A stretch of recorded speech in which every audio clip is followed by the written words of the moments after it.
Muito obrigado. Boa tarde a todos. Eu me chamo Tomoo Marukawa. Wow, I didn't know he speaks Portuguese. Obrigado. So much for my Portuguese. So I will start my talk about China's economic growth and its impact on the world economy. This is the context. I will start from talking about the current US-China trade war. I think all of you are quite interested in. Will America crush China? I think since March this year, the US has started to attack China in many aspects, and started from trade restriction on steel and aluminum, which was not just targeted to China. But then came the announcement to use the Section 301 of the Trade Act of 1974, which was often used against Japan in the 1980s. But the magnitude of this sanction was much bigger than what was used against Japan. And another attack was on ZTE, a Chinese high-tech company. The U.S. Department of Commerce ordered U.S. companies not to have transaction with ZTE, which pushed ZTE at the verge of bankruptcy. So it was a very big problem. So the Chinese government and the United States had a negotiation, and it seemed like the trade war will not be invoked. But the result was that from July 6, the trade war did open fire. So both sides imposed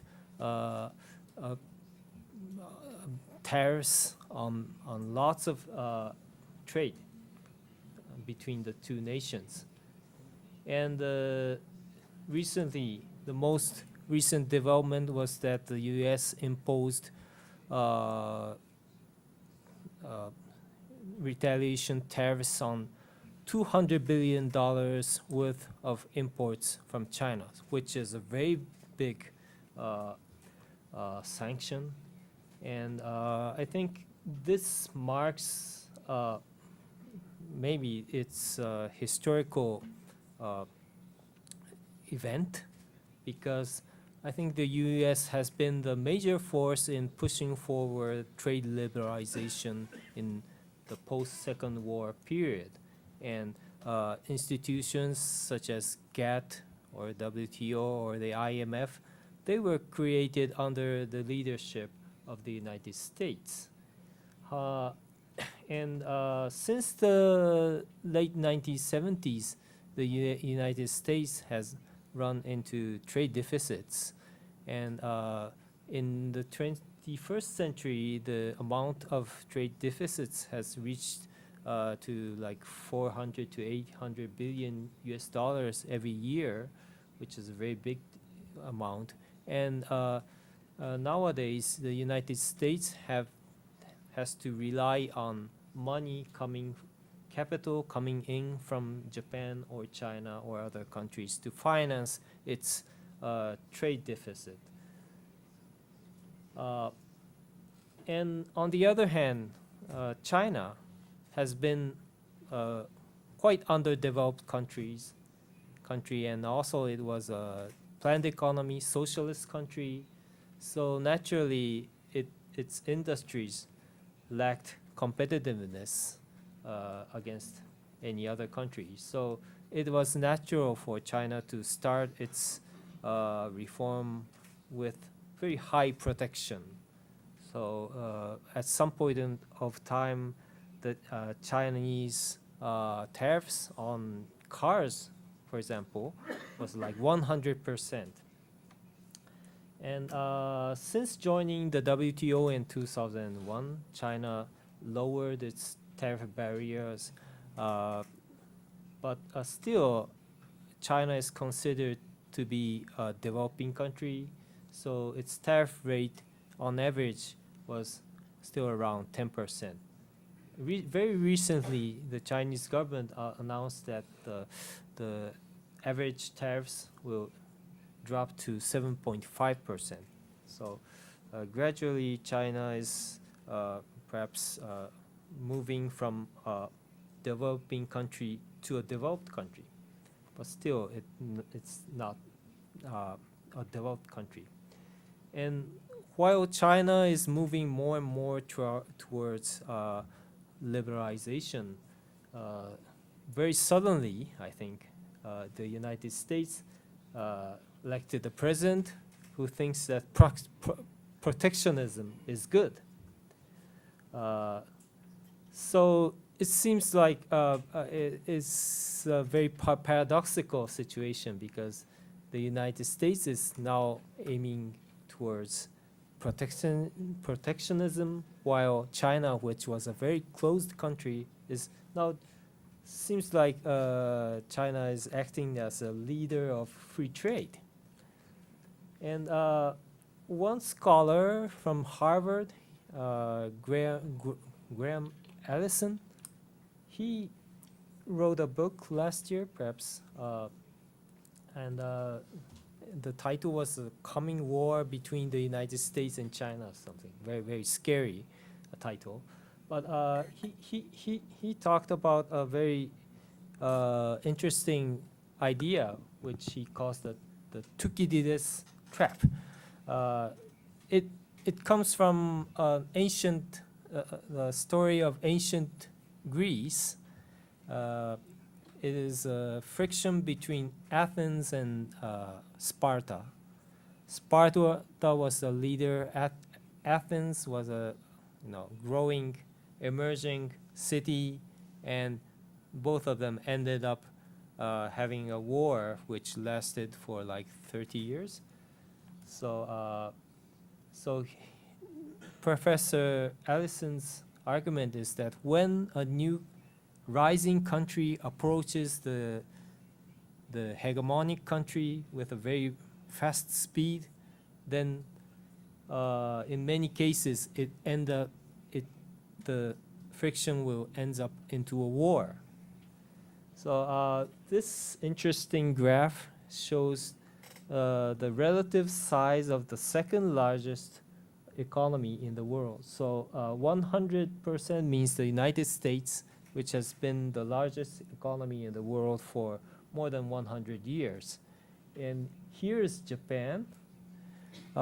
Japan approached quite rapidly to the size of the United States. In 1995, Japan's GDP was like 70% of the United States.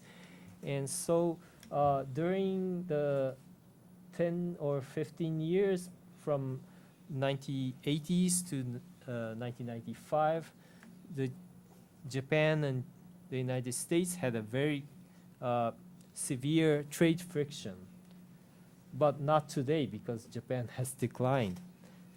And this green line shows China's GDP, and it is 63% of the United States GDP. And according to my prediction, which is shown in this dotted line, China will come closer and closer to the United States. So according to Professor Allison's prediction, the United States and China will have a very big friction, which even has a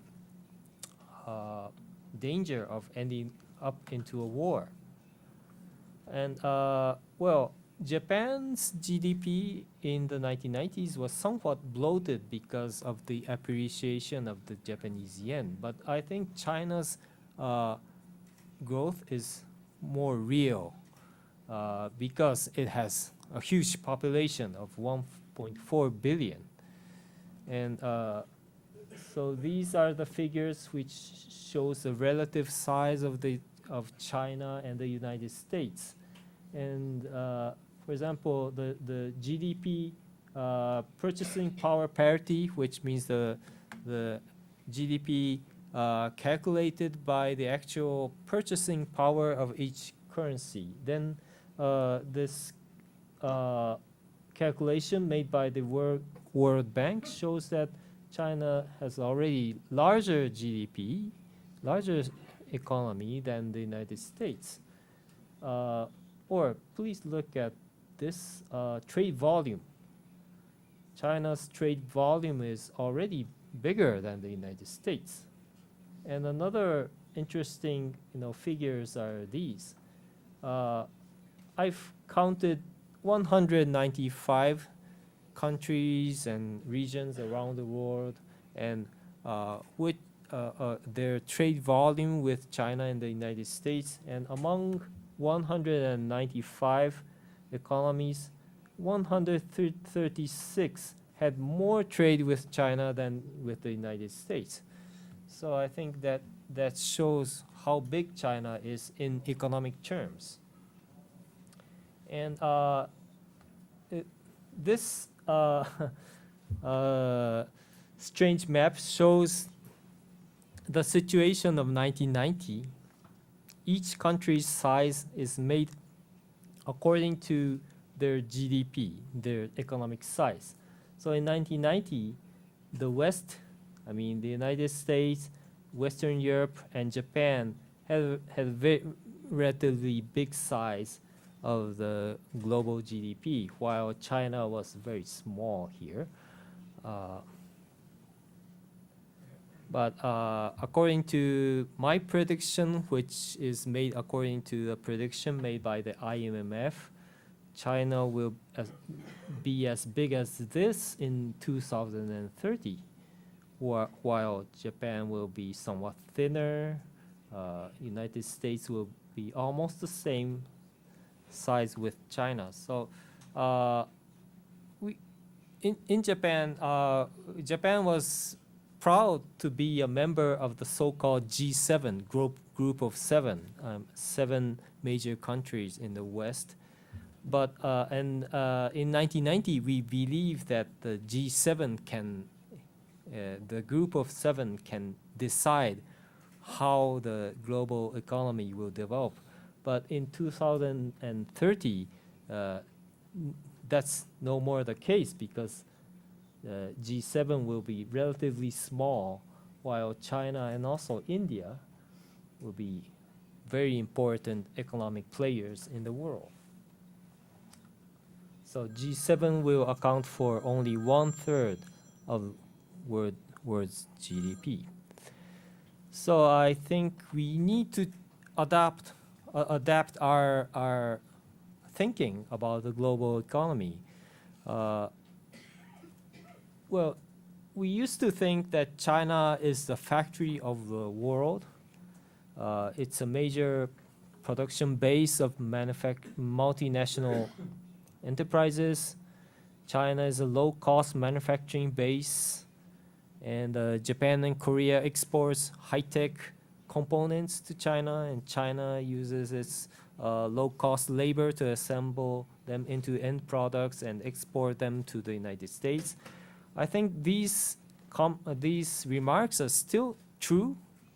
They do show one aspect of Chinese economy, but I think this is only one aspect, and we, especially Japanese economists, are not aware of another aspect. What is the another aspect?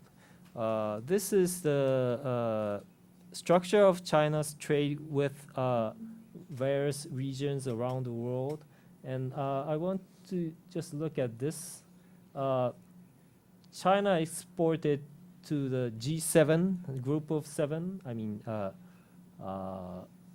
United States, Japan, UK, France, and so on.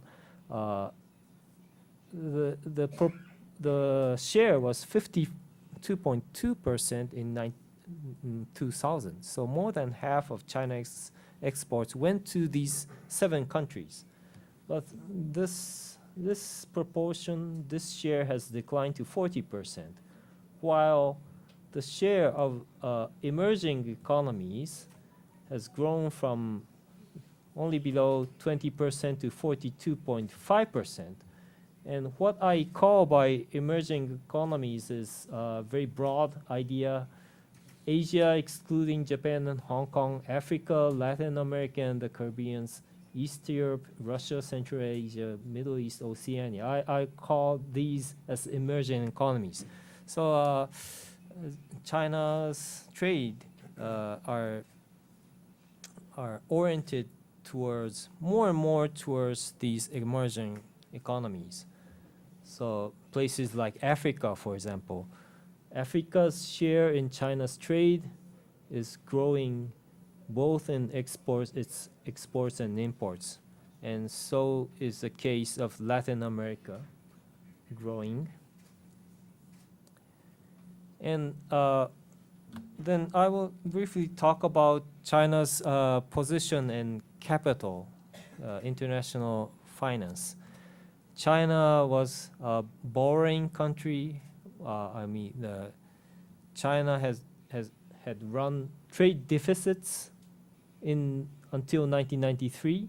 China had trade deficit, which was financed by inflow of capital in the form of foreign direct investment. From 1994 to 2011, China had both trade surplus and surplus in the receiving of foreign capital. So in these years, China's money came into China in both ways. So in order to avoid the appreciation of currency, the Central Bank of China kept on buying foreign currency in the foreign exchange market, which led to the accumulation of foreign reserves. So going back to this table, China's foreign reserve grew from only 21 billion to more than 3 trillion US dollars. But after 2012, I think China has entered the advanced industrial country level because it still runs trade surpluses, but now China is exporting its money, its capital, in the form of foreign direct investment.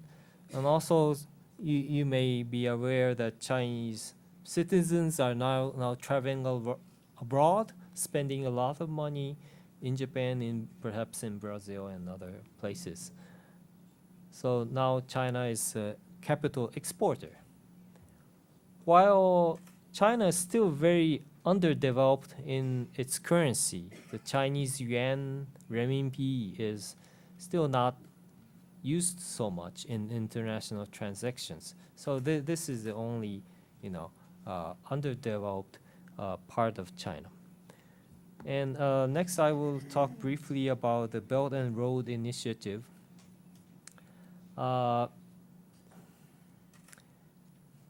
I think China is a capital exporter. China needs to take care more about other developing countries because it has so much to offer. So I think generally speaking, Belt and Road Initiative is a good initiative by China to help other developing countries. It was proposed in 2013 by President Xi Jinping. And I think the initial idea is to link the development of inland China with Central Asia, Russia, Eastern Europe, and so on. But I think it has developed more into in wider regions, and with a new international investment bank in 2015. So this map shows the trade linkage with China of other countries. So the darker places show that they import a lot from China. And the darkest is places like Mongolia. And you can see that several African countries also import quite a lot from China. And not so much, the weakest part is Western Europe. And this shows exports to China. So the darker countries mean that the share of export to China has a very high percentage in their exports, total exports. So it's interesting that not only the countries around China, but several countries in Africa or Australia or Brazil and Peru, these countries export a lot to China. So the reason I showed these maps is that I wanted to show that perhaps for China, the linkage with China to Africa, Latin America, Australia, or some parts of the Eurasian continent are more important than connecting China with Western Europe. So I think the Belt and Road Initiative, the initial idea was to connect China with Europe, but I think connecting with other countries is more important for China. So I think the One Belt and One Road has changed its English translation into Belt and Road Initiative and started to include not only the Eurasian continent but also Africa, Latin America. And the Japanese government's official position is that we are, generally speaking, cooperative with China, and we invite, we are happy to see Japanese companies join the initiative. But some people have doubts, like Vice President Pence of the United States.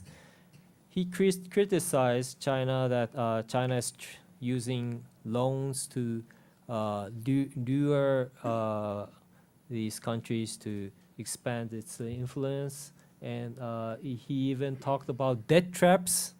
Some countries are entrapped into debt by Chinese, borrowings from China. I think, I'm not sure that China has such malicious, bad intentions, but still I do think that China lacks transparency about its intentions. We are still not sure what the Belt and Road actually means.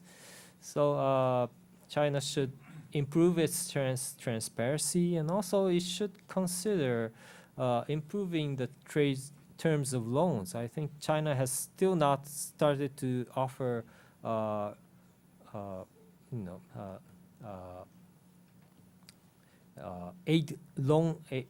loans with very low interest rates. So perhaps China need to consider, offering favorable loans. Next, I will talk about expansion of China's trade and its impact on emerging economies. First, I would like to talk about the iron issue. China is by far the biggest iron and steel producer in the world. The country produces 800 million tons of steel every year, which is roughly a half of world production. So to make steel in such a great deal, China imports 2/3 of iron ore traded internationally. So I think for the past 10 years, the global iron ore trade has been fluctuating quite drastically because of the expansion of China's iron steel industry and also its stagnation. So I found one country in Africa, which is called Sierra Leone. The country can only export iron ore, and while when China imported a lot, the country was happy, but suddenly in 2015, it suffered a minus 20% GDP drop because export to China has plunged. So I think similar things are happening in many other commodities. So I listed up the countries that are heavily dependent on export to China, like, of course, North Korea. 91% of its exports go to China, and the single most important export item is coal. And you see that there are several countries in Africa, like Angola, Congo, Sudan. These countries are highly dependent on China, and they export only one or two items, like coal, crude oil, copper, and so on. And the list goes on like this. Many countries around the world, and even South American countries like Chile, Peru, and Brazil here, Uruguay, and these countries export only one or two items, or three, concentrated. So fluctuation in China will affect heavily to these countries. And I made a econometric analysis about the impact of China on the GDP growth rate. Although the impact may seem quite small, but countries like Sierra Leone, they are affected a lot. And while on the other hand, China is a great manufacturing country, so the 90% of exports from China are manufactured goods. So countries like South Africa are affected from both sides. They import a lot from China of manufacturing goods, so their manufacturing industry is declining. So countries like South Africa will be affected in many ways. First, cheap Chinese goods come into the country and influence the domestic manufacturing industry. Secondly, the Chinese goods flow into other countries which had been the market for South African manufacturing. And thirdly, since South Africa is a great exporter of iron ores, gold, several primary goods, so they export a lot to China, and this leads to the appreciation of their currency, which makes it very difficult for its manufacturing industry to export.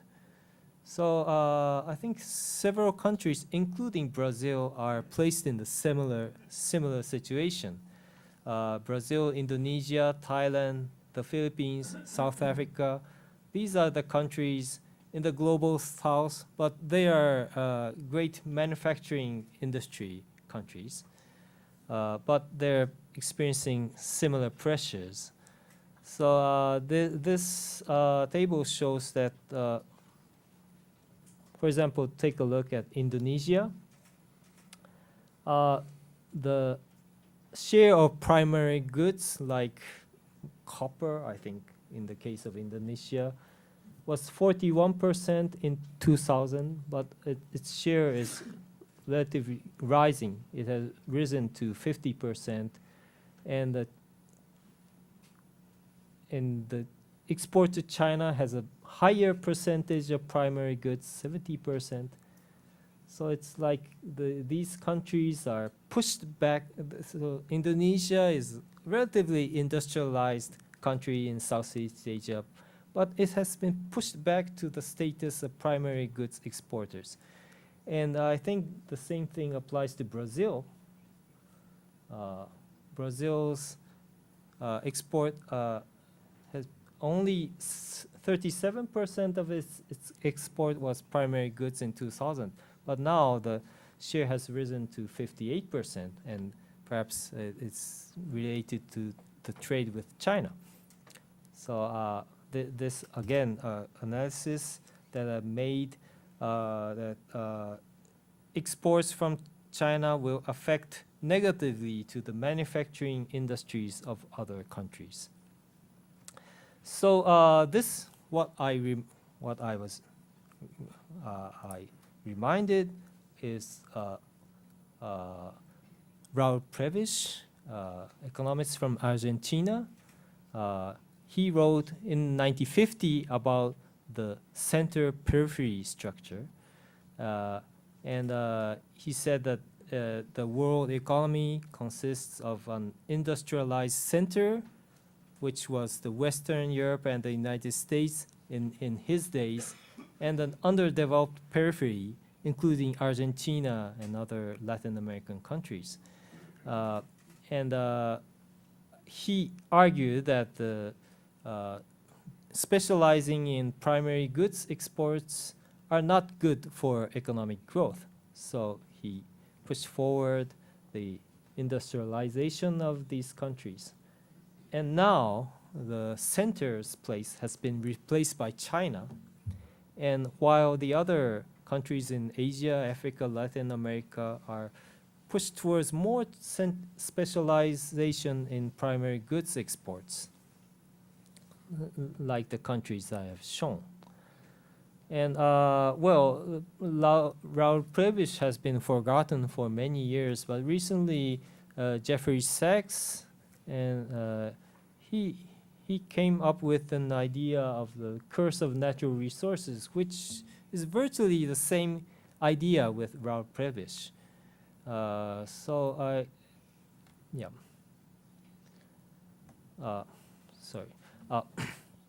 The future of the world economy.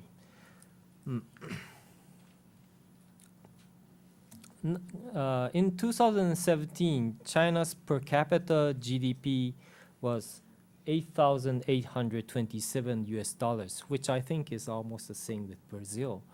And by increasing it by 40%, China will reach the threshold of a high-income country, which is $12,500 approximately. And if China succeeds to reach this point, then its whole GDP will be almost the same with the United States. And I think this will happen in foreseeable future.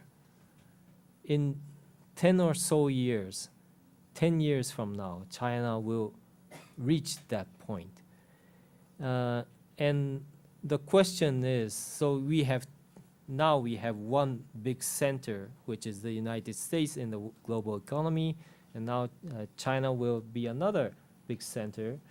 And will China be the single center?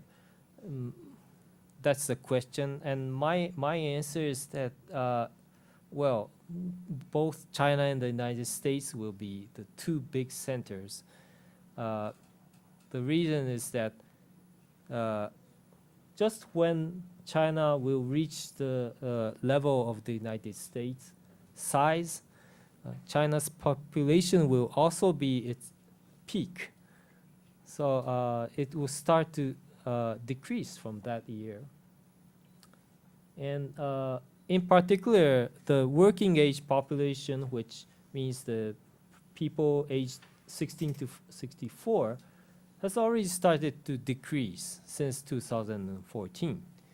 So China will face more and more constraints by its labor supply. And also, China's growth will be constrained from the demand side because you see, in China, I see that Chinese cities have already has infrastructure that can be compared to the United States or even better. In terms of its high-speed rail, the total length has already surpassed 22,000 kilometers. In Japan, it's only 2,500 kilometers. So they had already made a huge investment, and there will no longer be so many promising new projects. So, and also, China is a densely populated country, so they cannot afford to have, they cannot, maybe they can pay the money, but they cannot put the cars like the Americans do. So, in both ways, China's growth will be constrained. And while in the United States, its population will keep on growing. So maybe in 10 years or so, China's growth rate will go down, US growth rate will keep on its current pace, and maybe not so different. So there won't be one big hegemon in the world. There'll be two hegemons.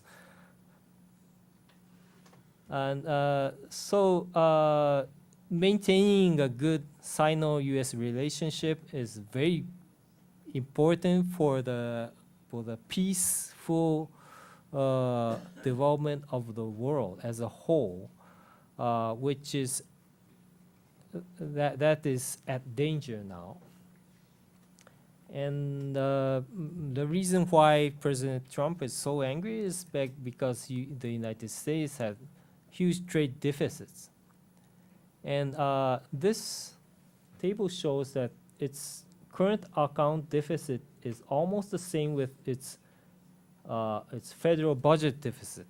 So it's obvious from Japan's side or China's side that the U.S. deficits come from its federal budget deficit. And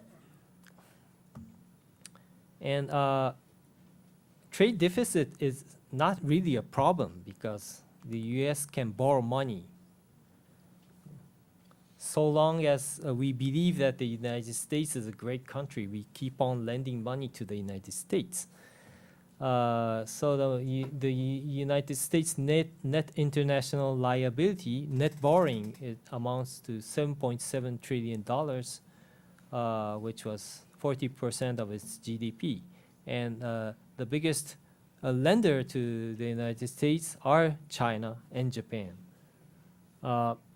So by this means, the United States has supplied huge amount of international currency for our use, and so why is it bad? So we still keep on borrowing, lending money to the United States. Why should he be so angry? Well, one thing of this budget deficit, I found that the budget deficit is not so different from its military expenditure. So if the United States cut its military expenditure to zero, then all the problems will be gone. There will be no trade deficit at all. But of course, that's not possible. That's not possible. But I think the main contradiction lies here. The United States economy as a share of the global economy is shrinking every year, while the United States is maintaining a very large military, which is the United States spends 36% of all military expenditures in the world. So the burden gets bigger and bigger compared to its economy. So I think that's a crucial problem. So how to solve this? I don't have a very good idea, because if we just spend military spending according to GDP, that means to double or triple the size of Chinese military forces, and that would be very scary especially for Japan. So I will not propose that. And but I need to think of something better. And well, the best answer is that, well, we are still living in a medieval state. So the United States is like a king that governs all Roman Empire, but he collects tax from only a part of that empire. So that's the problem. So so the ultimate solution is to build a modern state of the world. So the military force will be monopolized by a single global state. Well, that's too idealistic. That's impossible. Well, but I think the world has already developed several governance mechanisms that have supranational power, like WTO, for example, IMF, and the UN Convention on Climate Change. So I think we are heading towards a more global governance structure. So why can't we do with the military spending? Well, I think China's ambitions will be aligned with such, building a global governance structure. So, for example, AIIB. This was I think, very good initiative made by China, because that's not only China. Other countries are having their stakes in the bank. So the BRI should also be incorporated in an international setting. So all of us can join to the initiative. Okay, I think I've talked about 40 or so minutes, so thank you very much. Muito obrigado.